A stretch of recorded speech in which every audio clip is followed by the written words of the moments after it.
situation de misère, une situation politique aussi de plus confuse, et tout cela, le pays ne marche pas depuis bien d'années. Mais on s'est dit que ce n'est pas fini. Et ce pays, pays riche, ne pas voué à tomber, pourquoi peut-être même être éclaté à miettes, toute cette misère, un pays riche, mais un peuple très pauvre. Et tout cela, à cause, on peut le dire à cause de la situation politique. Tout simplement, c'est cela qui est aussi à la base d'un malaise social. Nous avons invité pour réfléchir ensemble. Vous, vous êtes un intellectuel, vous avez peut-être quelques idées là-dessus. Merci beaucoup. Tout justement, ceci est un sujet d'actualité pour nous parce que nous avons lancé un courant de réflexion sur les problèmes de la RDC et nous l'avons baptisé le Rassemblement populaire. Pourquoi? Parce que nous avons essayé d'étudier la situation sociale, la situation économique du Congolais. Et nous avons fait un bilan en partant de 1960 jusqu'à ce jour.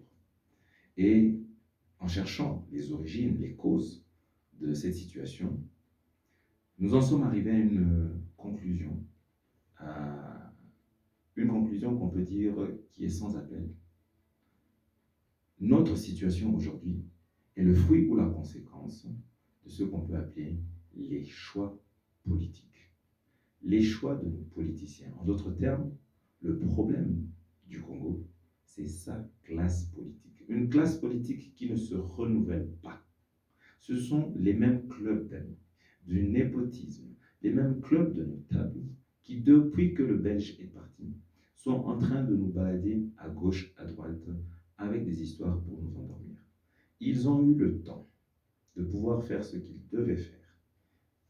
Nous l'admettons, chaque régime a connu ses défis et y a fait face à sa manière, et nous respectons cela.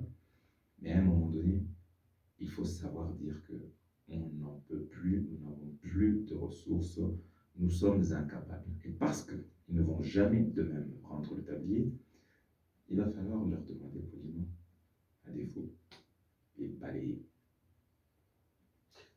Poliment, ce qui n'est pas facile. On l'a remarqué. En fait, ceux qui sont au pouvoir, ils s'éternisent. Hein.